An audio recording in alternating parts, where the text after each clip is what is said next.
146페이지 가볼게요. 이제 공장을 대도시 밖으로 이전을 한 거예요. 이제 60조는 어디서 움직이는 거냐면 대도시에서 움직이는 거예요. 이건 대도시. 그러니까 대도시니까 광역시 같은 데도 다 포함을 하는 거예요. 해서 공장을 대도시 밖으로 이전에 대한 법인세 과세 특례라고 되어 있죠. 그러니까 법인만 되는 거, 법인만. 그래서 법인에다 동그라미 치시고 공장 동그라미 그리고 대도시 밖으로 이전하는 거예요. 그러니까 대기업, 중소기업, 중견기업 다 되는 거예요. 여긴. 의를 보시면 내국법인이 대도시 공장을 대도시 외 지방으로 이전하면 돼요. 그 양도 차익이 발생하죠. 공장 하면서 양도 차익이 발생하는데 그 양도 차익에 대한 법인세 부담을 덜어주는 제도입니다.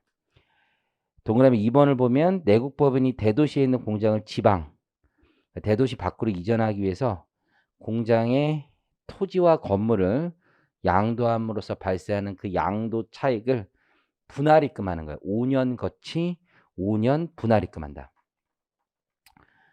적용 요건을 보면 양가로 볼펜이 왔다 갔다 하는 소리가 다들 들려요. 자, 양가로 1번에 보면 일반 요건을 보면 대도시에서 공장 시설을 갖추고 사업을 영위한 내국법이니까 개인은 적용이 없어요. 개인은 적용이 없다.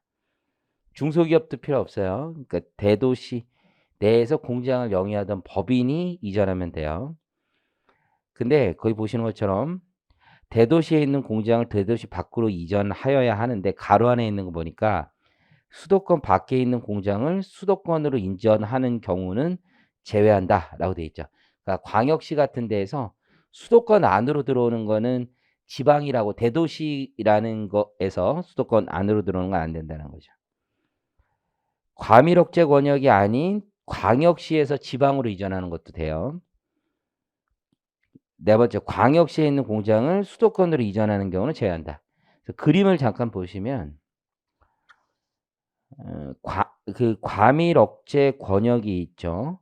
그래서 첫 번째 보면 X친 거 한번 보면 광역시에서 과밀 억제 권역까지는 아니더라도 자연보전 권역이나 성장관리 권역으로 들어오는 건 안 된다는 거죠. 딱 봐도 안 되겠죠. 그렇죠? 근데 이제 과밀 억제 권역에서 광역시 내 산업단지에 들어오는 건 괜찮아요. 산업단지는.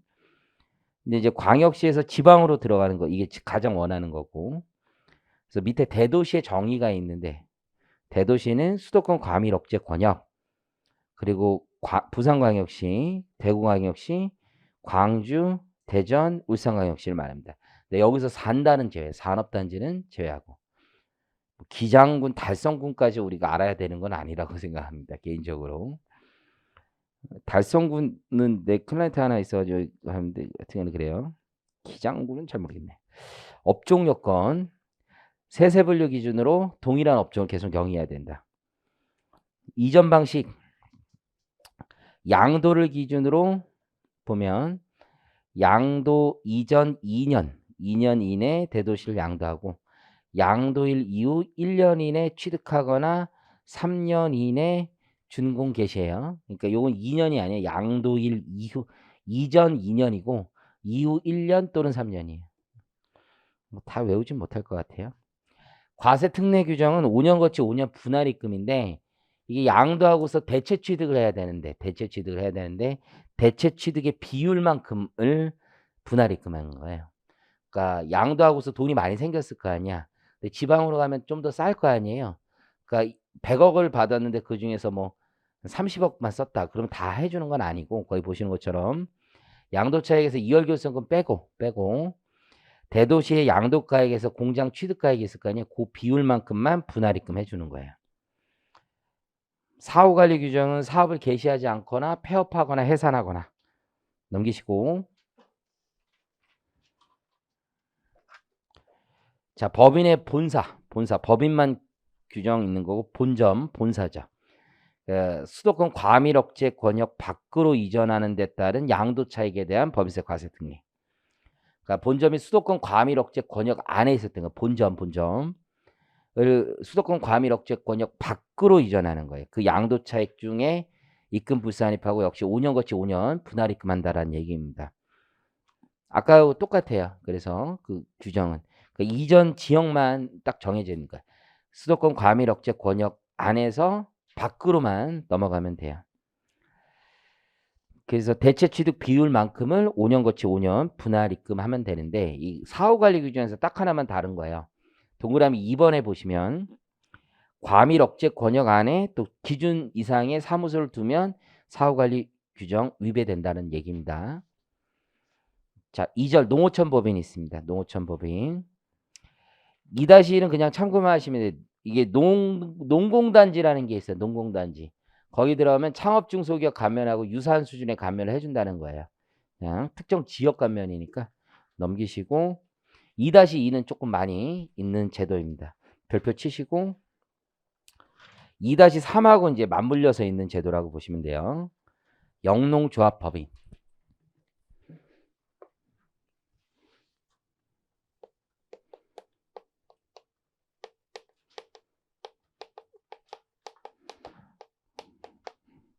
과일 같은 거 먹으면 나도 과일을 뭐 직접 뭐 하는 거 아니까 뭐 이렇게 거기 그 박스 같은데 영농조합 법인 같은 거 있죠. 과일 먹을 거 아니야, 그치? 거기에 상자 같은 거나 그 무슨 플라스틱 박스에 앞에 적혀 있잖아요. 영농조합 법인. 그래서 그 영농조합 법인이 있고 다음에 보면은 농업회사 법인이 있어요.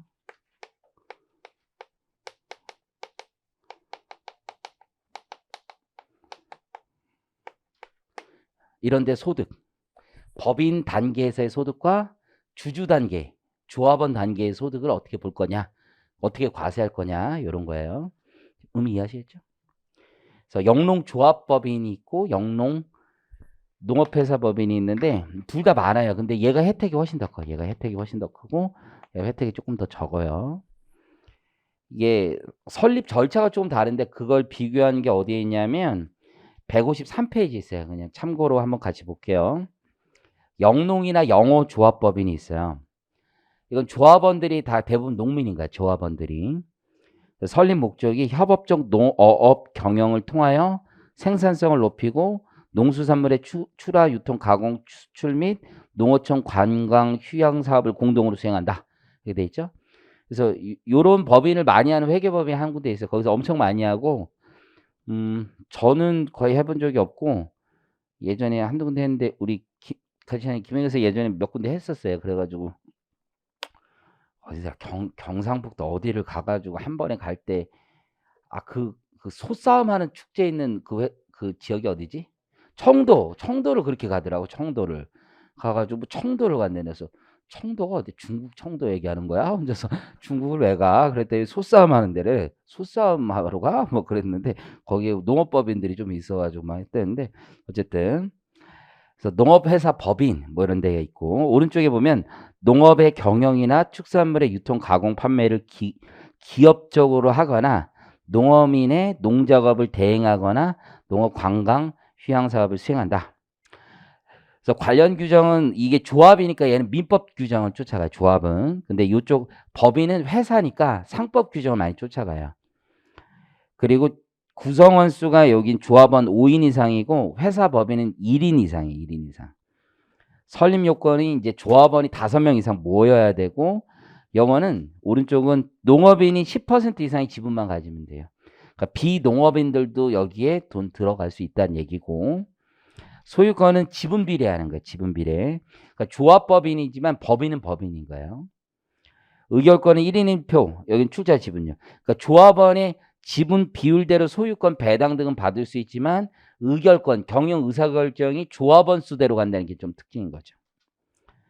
농지 취득, 제한 없이 취득 가능하고 이쪽 대표자가 농민이어야 되고 이사가 절반 이상 농민일 때 농지 취득이 가능하다는 얘기고 주로 이제 사업 규모가 아주 커지면 농업회사 법인이 되고 영농조합법인은 사업 규모가 좀 작은 곳 이런 데라고 보시면 돼요. 왜 이런 거를 이제 장려하냐면 개인 형태로 아무래도 농업을 하는 것보다는 여러 사람이 모여가지고 하는 게 훨씬 더 낫다 이거죠. 그래서 모여가지고 해야지 뭐 하다못해 과일 뭐 좋아해요? 딸기 좋아합니까? 과일 뭐 좋아해요? 과일 안 먹어요? 주는 거 다 먹는 거예요? 예. 과일 뭐 좋아하세요? 딸기 좋아하세요? 다들 딸기를 좋아하네요. K는 과일 뭐 좋아해요? 망고. 딸기 왜 과일이 아니에요? 어? 뭐라고요? 뭐라고 그랬어요? 채소라고? 그래요. 뭐 마음대로 하세요. 우리 3번 무슨 과일 좋아하세요? 수박 좋아해요? 수박 좋아. 우리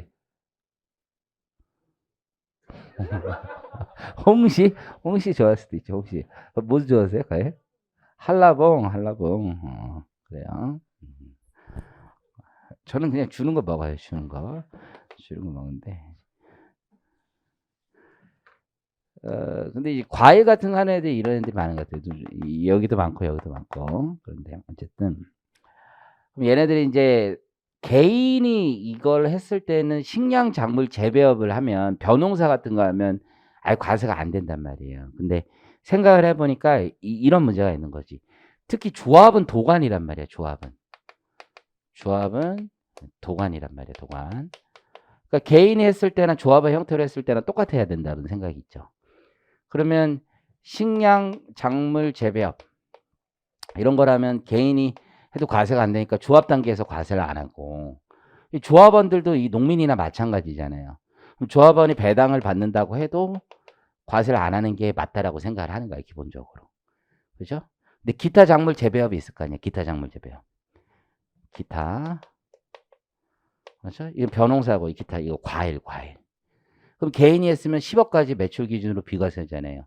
우리가 다 같이 모여가지고 과일을 뭐라고 하지? 재배하는 거예요, 재배. 과선 재배해가지고 포장도 고절해서 해가지고 요즘 이쁘게 담고 그러잖아요. 그쵸? 딸기도 여러분 별의별 딸기가 다 있어요. 요즘에 흰색 딸기 이런 거 먹어봤어요? 흰색? 몰라요? 어저께인가 내가 그 집에서 그 애플하고 그 청포도하고 같이 섞은 과일이 하나 있대? 알아요? 먹어봤어요? 그래요? 어디서 먹어봤어요? 뭐요? 그냥 먹어봤어요? 나온 지 올해 처음 나온 거라고 하던데? 아니에요? 있어요? 어쨌든. 애플하고 청포도를 섞었대요. 왜 그런 짓을 하는지 모르겠는데, 먹었는데 애플 맛이, 사과 맛이 살짝 나긴 나더라고. 그죠? 한 입 먹고 버렸어요. 맛이 없어가지고. 어쨌든, 별짓을 다 한단 말이에요. 토마토하고 뭐를 또 망고하고 섞은 그런 과일이 있죠. 그죠? 그거는 좀 개꿀이에요. 그거 좀 맛있어요. 그거는 인간적으로 나 설탕 뿌린 줄 알았어요. 어쨌든 그런 과일들이 있단 말이에요.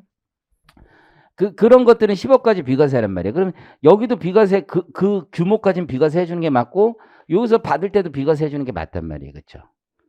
근데 우리가 이제 축산업은 어떻게? 축산업은 농가 부업 규모까지는 비과세 해주잖아. 근데 이제 그 규모가 이제 사람이 많이 모였을 때까지 해주냐 이런 문제들이 있겠지. 그래서 축산업도 얘네들이 많이 한단 말이야. 소 키우고 돼지 키우고 뭐 이런 것들 많이 한단 말이야. 그러면 요것도 이제 조합 단계에서 조합원당 1인당 얼마씩 줘서 비과세하고, 그죠? 여기서 이제 넘어올 때 어떻게 하냐, 이런 문제들이 있는 거야. 그러니까 결국 조합은 도간의 이제 성격이 있으니까 여기서 비과세하고 여기서도 비과세할 수 있는 거지. 이해하시겠죠?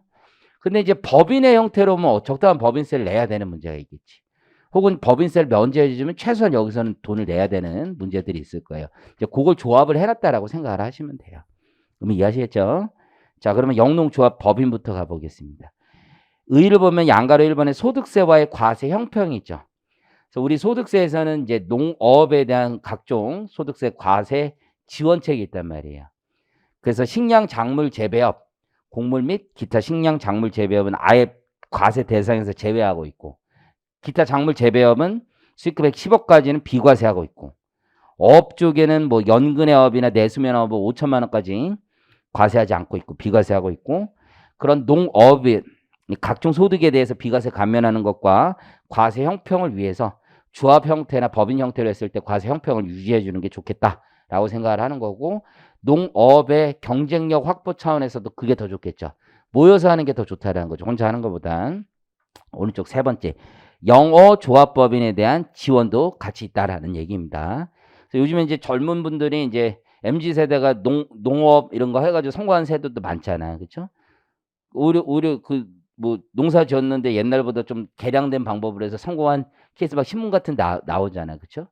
10명 중에 1명 있을까 말까 할 거야, 사실은. 그죠? 대부분은 그게 성공 쉽지 않죠.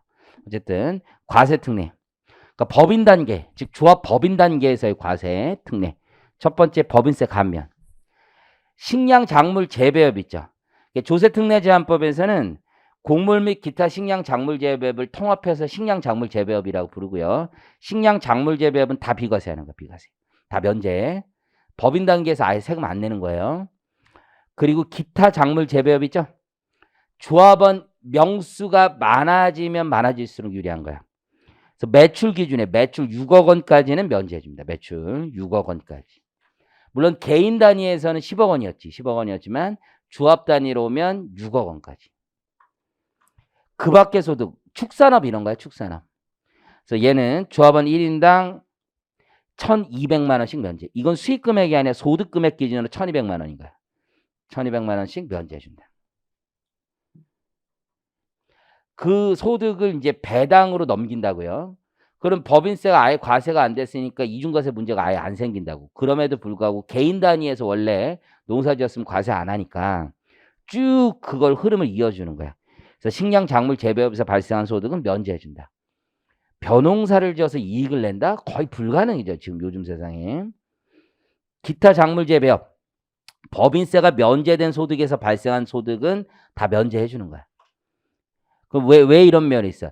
수익 금액 6억 이하분만 면제해 준다 했죠. 뭐 한 1인당 조합원 1인당 매출이 8억 나오면 6억까지만 면제해 주고 초과분은 과세할 수 있다는 거지. 그 밖의 소득 과세 연도별로 1,200만 원까지는 면제해 준다 이거지. 1,200만 원. 그럼 이해하셨죠? 그러면 AB를 제외한 나머지 소득이 1,200만 원까지 면제해 준다는 거야. 그 밖의 소득이. 이해하셨어요? 그 AB를 제외했다는 거는 그 밖의 소득은 위에 법인세 감면의 그 밖의 소득보다는 범위가 조금 다른 거지.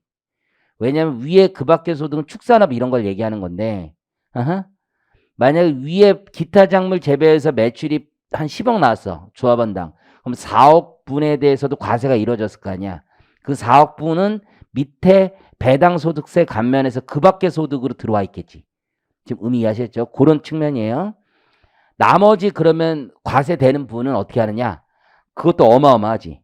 종합과세라는 게 없죠. 종합과세라는 게. 그래서 초과분 1,200만 원 초과분 걔는 분리과세한다. 분리과세. 이해하셨어요? 분리과세한다.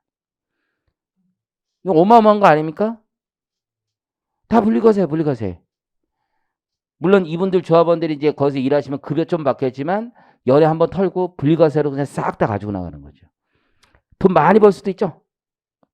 조합원 5명 이상 해가지고 그렇죠? 세금이 이렇게 낮은데 좋잖아. 세금만 낮다면요. 우리 이렇게 우리 5명 해가지고 영농조합법인 만들어서 시골 가서 한번 해볼까? 야 진짜 보통 여기 여학생 둘은 고개를 끄덕이고 남자애들은 다 이러고 있어. 이게 왜 그럴까요? 가면 얘들은 놀고 니들은 일할 거라고 생각을 하는 거지. 기본적으로 얘네들은 지들은 놀 생각을 하고 얘네들은 일할 생각을 해서 이게 그런가 보다. 자 어쨌든 양도소득세 가보겠습니다. 양도세는 뭐냐면 이제 내가 농업인이야. 농업인인데 이 땅을 여기다 넘기는 거야. 이 땅을 넘기는 종류가 2개가 있어요. 농지나 초지로 쓰는 거야. 농지나 초지. 혹은 이게 이제 농업 조합법인을 하다 보니까 농지나 초지는 농사에 직접 쓰는 땅이 있고 그러면 이거 과일 재배를 했어. 과일을 재배했는데 그대로 파는 게 아니라 이걸 포장을 하고 창고도 있고 이렇잖아. 그럼 창고용 토지, 포장하는 토지 뭐 이런 땅들도 있고 건축물도 있잖아. 2개로 나누는 거야. 그래서 첫 번째 양도소득세 100% 감면해 주는 건 농지나 초지를 현물 출자하는 분에 대해서는 100% 감면해 줍니다. 농지, 초지. 농지하고 초지는 뭐냐면 농지는 우리 인간이 먹는 음식이란다. 작물, 식량들에 대해서 나오는 땅을 농지라고 해요. 초지는 인간이 먹지 않는 사료 같은 거 있지, 사료. 사료도 이제 옥수수, 강원도에 옥수수 재배하는 거 있잖아. 이 옥수수가 두 개가 있어. 사람이 먹는 옥수수가 있고 가축이 먹는 옥수수가 있어. 그래서 사람이 먹는 옥수수는 농지 땅이야. 그 땅은. 근데 가축이 먹는 옥수수는 초지야, 초지. 그렇죠? 우리는 뭐 가리지 않고 먹을 수 있는데 어쨌든 간에 농지, 초지가 이게 다른 거야. 이해하시겠죠? 농지, 초지, 화물초지. 그래서 여러분들 8년 자경 농지 감면이잖아요. 그래서 초지는 감면이 안 돼. 8년 자경해도 초지는 감면이 안 되고 농지만 감면돼. 농지만. 내가 왜 확실히 기억하냐면 옛날 어느 양반이 찾아왔어요. 자기는 자경에서 감면된다고 했는데 과세가 됐다는 거야. 그래서 왜요? 나도 몰랐어. 그래가지고 누가 찾아온 거야. 누구 소개받고 해가지고. 근데 뭐 그래서 법인세 뭐 이제 양도세 나왔는데 그 세금 나온 거 억울한 거 있으면 찾아가라고 해서 누가 소개시켰대. 뭐 된다고 해가지고 너 근데 친구야 진짜. 그래서 올해 그래서 8년 자경을 했는데 농민인데 세금을 두들겨 맞았다는 거야. 근데 왜 자경을 안 했겠지. 그랬더니 진짜 자경을 했대. 항공사진 이런 거 다 걸려. 야, 되게 오래돼서 한 10년이었어. 항공사진 이런 거 다 걸려. 그랬더니 100% 자신 있대. 입증할 자신 있다는 거야. 그래? 그 세무 공무원이 잘못했다는 거야. 막 그러면서. 이제 확실해요? 그랬더니 확실하다는 거야. 그 가져오는 거야. 뭐 옥수수 줬다는 거, 옥수수. 그래가지고 옥수수 먹는 그래? 가져오라 했어. 그래서 오는 김에 옥수수도 하나 가져오라고 막 얘기하고 그랬었던 기억이 있는데 초지더라고, 초지. 그래서 나도 그때 처음 알았어. 아, 이게 초지는 안 되는구나. 이유가 초지라서 안 된다는 거야. 그렇죠? 그래서 초지하고 농지가 다른다고. 그래서 여기는 초지도 되는 거야, 초지. 현물 출자함으로써 발생한 소득에 대해서 양도세를 100% 감면해줘요. 근데 이게 옛날에는 재미가 있었어. 옛날에는. 왜냐하면 한도가 없었거든. 근데 지금 양도세는 감면 한도가 있어요. 1년에 1억, 5년에 2억이라는 한도 감면 규정이 있어가지고 이렇게 재미가 없어. 세액 기준으로 해주거든. 세액 기준으로. 그래서 한도에 걸린다. 그리고 이제 우리나라 이제 계속 개발이 되고 있잖아요. 지역도 시골도 이제 계속 개발이 되고 있단 말이야.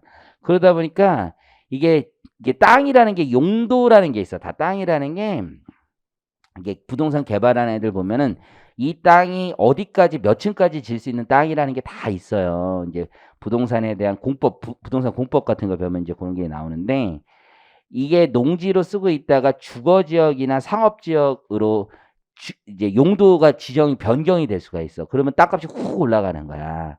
그러면 이제부터 이 땅은 농사를 아무리 짓고 있어도 이게 농지로 사람들 눈에는 안 보여요. 사람들 눈에는 이 땅을 잘 보는 애들 있잖아. 땅을 잘 보는 애들은 이 땅이 우리 눈에는 그냥 아무 땅도 아닌데 얘네들 눈에는 건물이 올라가 있어. 그들 말에 의하면 건물이 올라가 있다는 거야. 나도 얼마 전에 뭐 저기 그 석촌호수 앞에 뭐 땅을 보러 갔는데 나는 여기가 그냥 평범한 식당으로 보이거든. 나는 그냥 주차장으로 보이고 막 이러는데 얘네들은 같이 간 애들은 이제 부동산 하는 애들은 이게 벌써 40층 오피스텔이 올라가 있어. 머릿속에 올라가 있고 안에 내장재까지 다 들어가 있어. 머릿속에 1층 엘리베이터랑 이게 머릿속에 다 들어가 있어요. 그리고 그 길을 걷는데 여기까지가 선이고 여기까지가 선이고 주차장 입구를 뚫어가지고 이게 머릿속에 다 들어가 있는 거야. 얘네들은 이게 대단하다.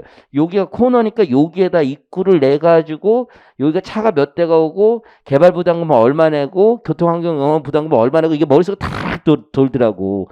이거 대단하다 진짜. 나는 아무것도 안 보이거든. 나는 지금 앞에 있는 식당밖에 안 보여. 빨리 가서 깍두기 먹어야 되고 김치 먹어야 된다 이거밖에 안 보이는데 얘들 눈에 이게 다 보인단 말이야.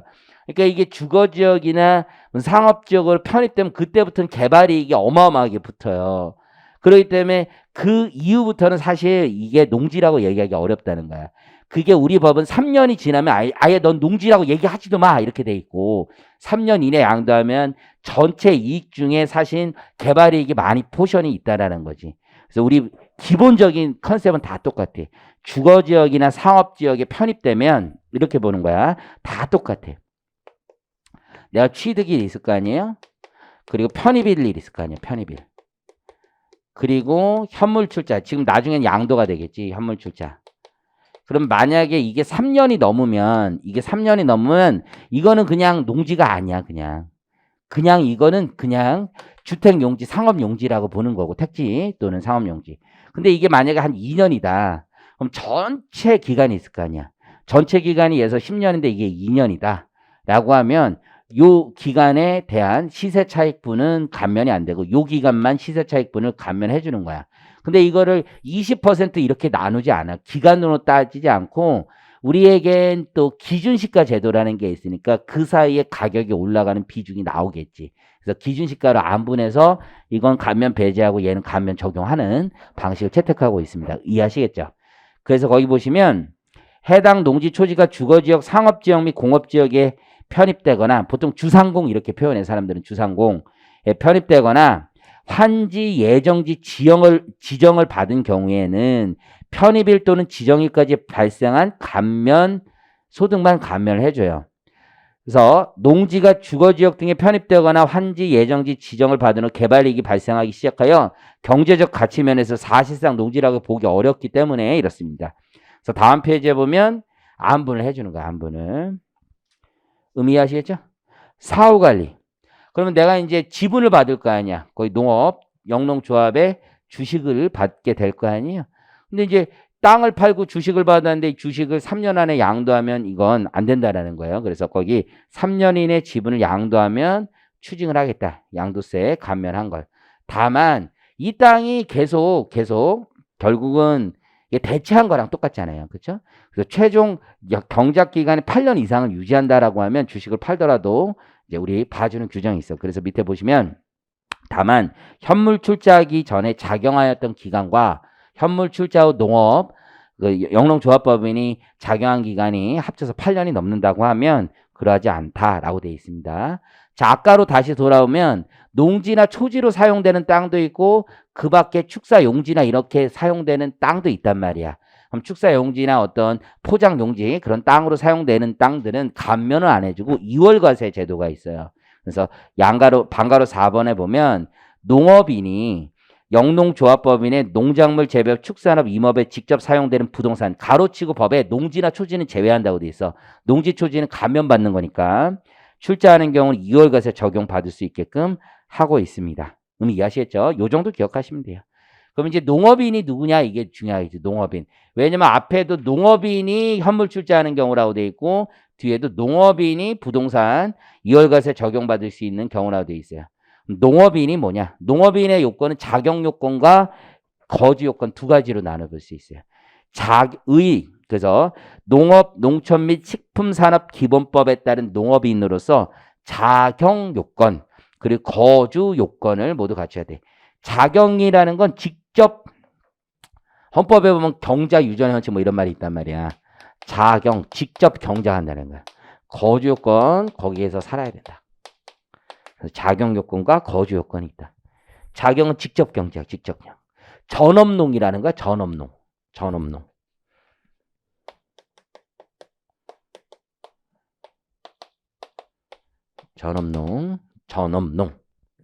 그죠? 이런 말 많이 쓰나 보통? 농민공 뭐 이런 말 중국의 농민공 뭐 이런 말은 처음 들어보나? 농민공이란 말 처음 들어봐? 사모는 알죠. 적어도 그런 말. 실망인데? 이름 알아요? 농민공 뭐 몰라? 중국에 농사 짓다가 도시 대도시에 와서 공장 다니는 사람 농민공이 중국 부의 발전의 원동력 농민공에서 나왔다면은 자, 괜찮습니다, 여러분들.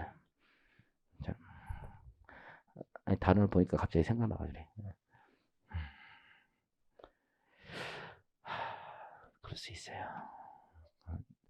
뭐, 어떤 단어를 보면 막 이렇게 막 머리가 막 떠오르지 않아요? 뭐 갑자기 불현듯 막 그런 게 막 떠오르지 않아요? 나만 그런가? 근데 이 단어를 보고 갑자기 펄벅의 돼지가 막 떠오르고 막 순간적으로 막 그랬었는데. 자, 됐습니다. 어쨌든 자경 직접 경작 전업농이라는 거 전업농.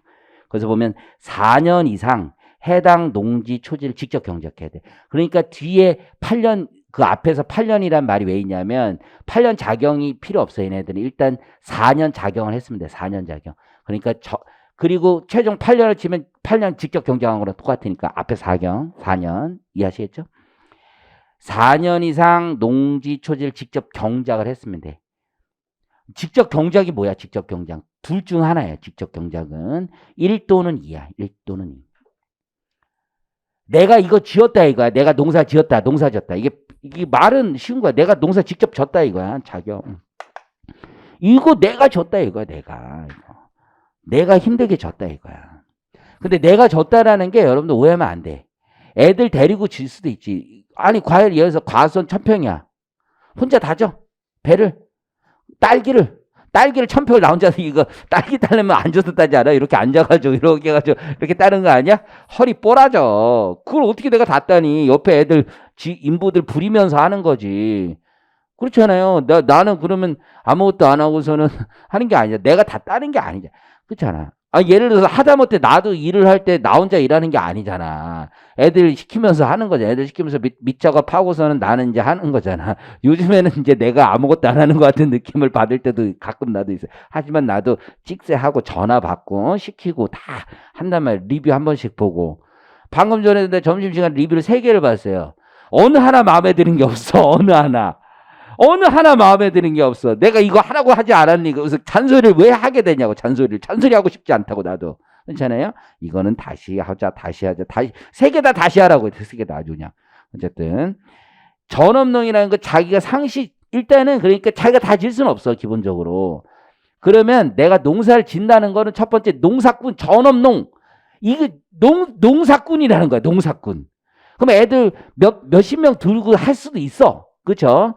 첫 번째 키워드를 보자고. 키워드. 거주자가 소유 농지에서 농작물의 경작 또는 다년생 생물 재배의 상시종사. 그러니까 농작물 또는 다년생 생물이라는 거지. 다년생 생물이라는 게 뭐 과일, 채소 뭐 이런 거 얘기하는 거겠지. 그러니까 과수원 이런 것도 되는 건데. 여기 그러면 1번에서 키워드는 뭐니? 네가 생각하기에. 종사. 상시종사지. 상시종사. 상시만 있는 게 아니라 종사. 상시종사. 계속 여기에 있어야 되는 거지. 하루 왼종일 이 일만 한다는 거야. 이 상시종사. 그렇잖아요. 상시종사. 이것만. 예를 들어서 나보고 회계법인의 상시종사냐. 나 지금 자신 없어. 나 학원 일 받아. 회계법인 반인 것 같아. 나는 어디에도 상시종사하지 않아. 내가 봤을 때. 나는 전업회계사가 아닌 것 같아. 전업강사도 아니고 전업회계사도 아니야. 나 그냥 사쿠라야. 그냥 아무것도 아닌 것 같아. 이 상시종사는 그 일만 하는 거야.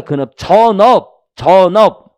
이해하셔서 전업. 그것만 하는 걸 얘기하는 거야. 전업. 상시종사. 늘 그 일만 하는 거야. 늘. 그렇잖아요?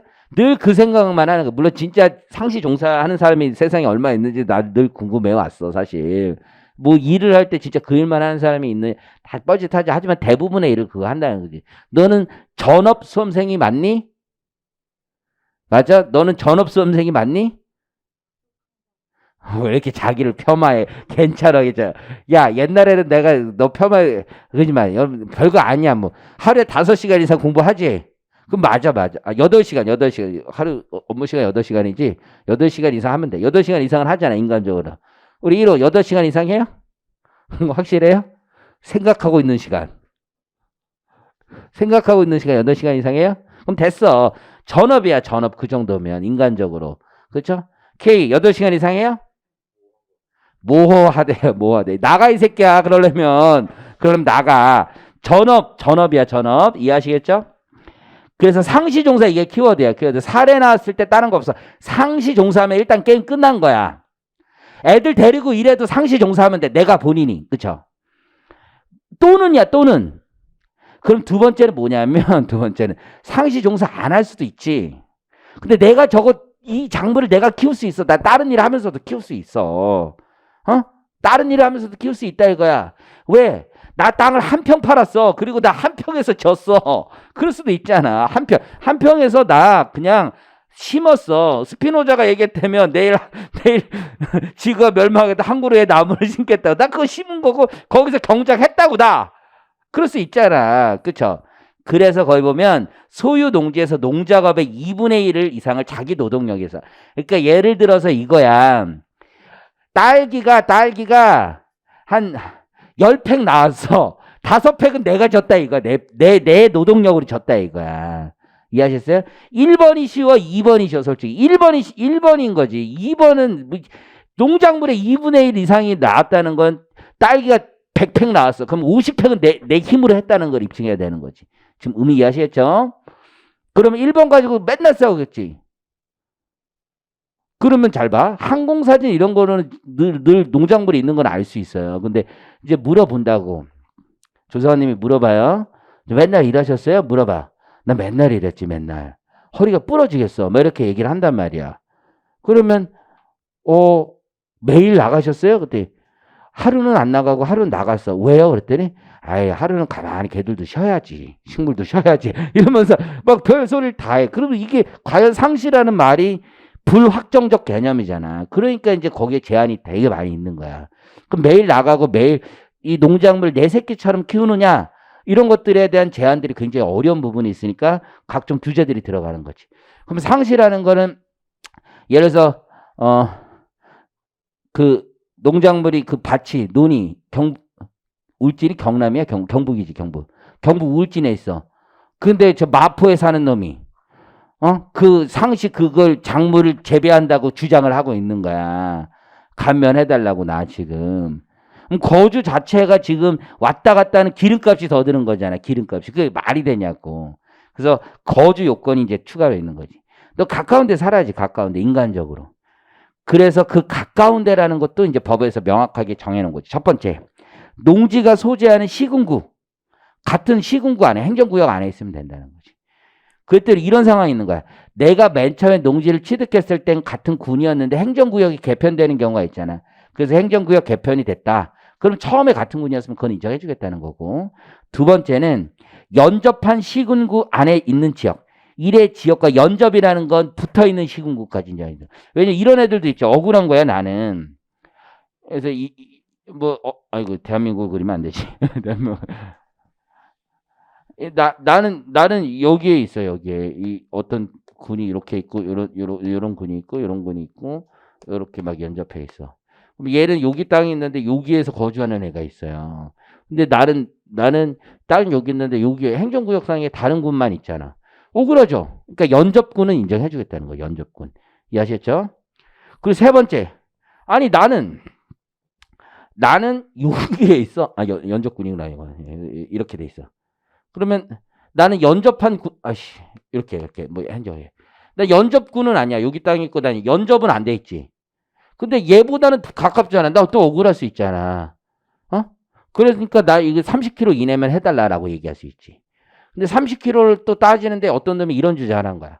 이렇게 30km를 따지는 게 아니라 나는 또 여기에 있는데 여기서부터 30km 따져야 되는 거야. 나의 군이 여기 스타트가 되니까 여기서부터 30km 따져야 되는 거 아니냐.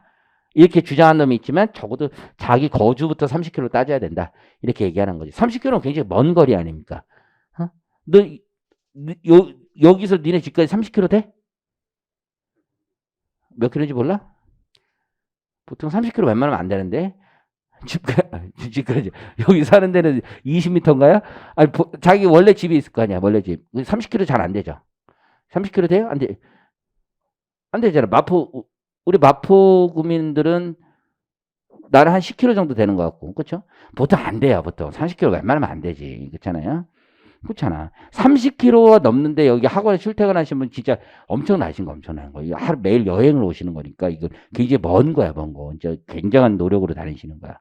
박수 한번 쳐드린 거야, 내가 진짜. 치라는 얘기 아니야. 여러분 박수 소리만 들으면 자동이야, 파블로프야, 뭐야? 이렇게 박수만 들으면 이래. 자, 어쨌든 간에 30km. 자, 오른쪽에 농업회사 법인, 오른쪽에 법인이야, 법인. 얘는 세제대가 훨씬 더 적습니다.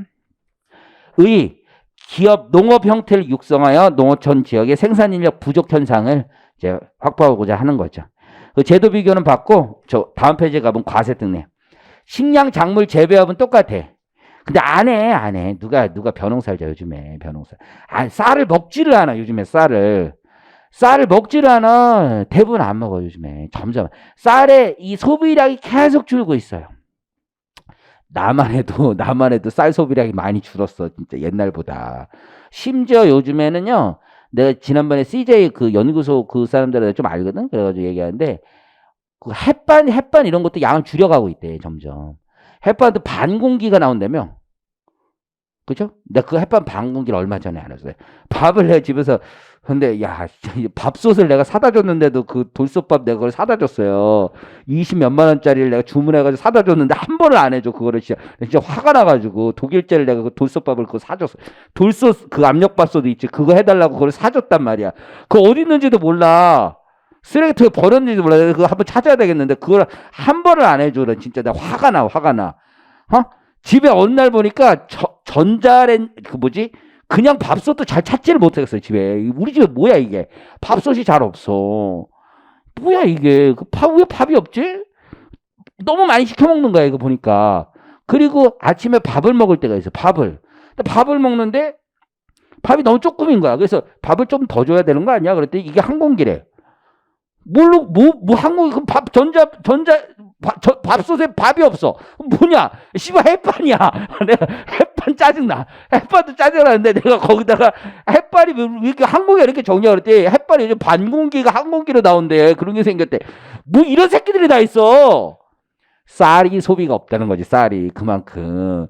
아니 왜 그렇게 만들어? 햇반은 또 왜 흰쌀밥을 안 만들고 잡국을 넣어 애새끼들이 거기다가 흰쌀밥을 안 만들고 어쨌든 간에 그래서 식량 작물 재배업 별로 없어. 면제해줘도 그만만. 기타 작물 재배업 요거는 이제 법인이니까 조합원 수대로 못하니까 50억을 기준으로 한 거. 50억. 그렇죠? 그럼 감면되는 소득은 어떻게 하냐? 우리가 전체 매출에서 50억까지만 감면해 준다는 거예요. 소득 계산해서. 그 밖의 소득.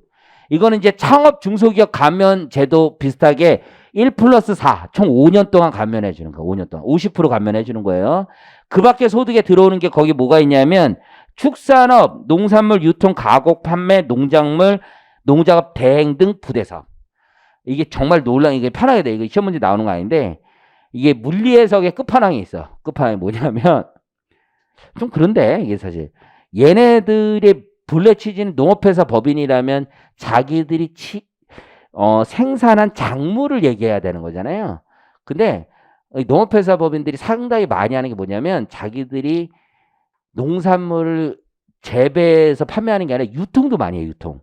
그러니까 다른 농산물 업자 키운 애들이 그 농작물을 키웠을 거 아니야. 그걸 사서 파는 거야.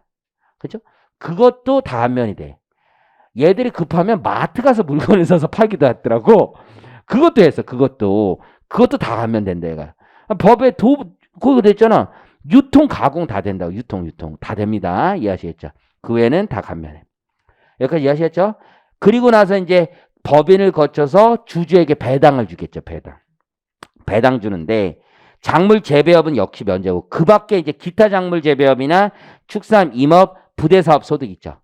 자, 걔가 면제됐든 면제 안 됐든 똑같은 거야. 여기는 법인세 됐든 안 됐든 무조건 14% 분리가세 14% 되고 끝냈으면 됐지. 이거 어마어마한 겁니다. 그렇죠? 이게 축산물 쪽이 수입이 많은 사람들이 되게 많아요. 수입이 많은 사람들이 꽤 많습니다. 실제. 자, 양도소득. 요 농업회사 법인에게 양도를 하겠지. 그럼 양도세 100% 감면해주고 역시 1억, 2억 한도는 있어요. 1년 이내 1억, 5년 이내 2억 한도는 있고요. 주거상업지형 똑같아. 사후관리도 똑같아. 이월과세도 똑같아. 그래서 아까 영농조합법인과 100% 똑같습니다. 자, 자격농지 가면 굉장히 중요한 사항인 거죠. 그래서 요것도 요번에쯤이면 이제 다시 시험 문제 나와요. 10년에 3번 나와. 3번. 보통 10년에 한 3번 나왔어. 2000년대 3번 나오고 2010년대 2번인가 나왔어. 2번. 그죠? 지금 2020년대지. 대토까지 합쳐서 3번 나왔지. 2020년대인데 지금 한 번도 안 나왔는데 이제 시작이네. 시작. 이게 굉장히 중요한 거예요. 굉장히. 이거 주장하는 사람들이 많아요. 근데 옛날에는 농지 감면을 굉장히 많이 했어요. 왜냐하면 농지 투자가 그렇게 많았어요. 예전에는. 1세대 1주택하고 똑같아. 이게 잘 봐. 이게 우리나라에서 주택을 좋아하는 게 세금이 적어서 1세대 1주택 비과세가 이게 굉장히 큰 거예요. 이런 애가 근로로 돈 벌어봐야 세금으로 다 날리는 거야. 근데 주택으로 자본이득을 그렇게 내도 비과세가 되니까 얼마나 좋아. 그러니까 사람들이 거기에 목매는 거야. 농지 투자도 비과세가 되니까 사람들이 목맸단 말이야. 그러다가 한도를 걸어버린 거 아니야. 1억, 2억으로 세액 기준으로. 그러고 나서 이게 농지 투자가 재미가 없는 거야. 그 다음부터 농지 투자가 엄격하게 줍니다. 우리나라에서. 어마어마하게. 그래서 옛날에 곧 청문회 할 거 아니야. 아까 뉴스 봤어? 누가 뉴스 나한테 카톡 보내주는데 어마어마한 뉴스가 나 떤다대. 뉴스가 관심 없구나. 어쨌든 간에. anyway. 그래서 어쨌든 간에 그 농지 투자에 대해서 딱 한도를 걸고 나서 진짜 어마어마하게 떨어졌어. 지금은 별로 안 해, 농지. 그런 거 있고. 그렇잖아, 기분 좋아. 그래서 그러다가 이게 많이 줄어든 거예요. 그래도 이 자체 감면 신청한 사람은 여전히 많습니다. 자, 요거 좀 쉬었다 자격농지 가볼게요.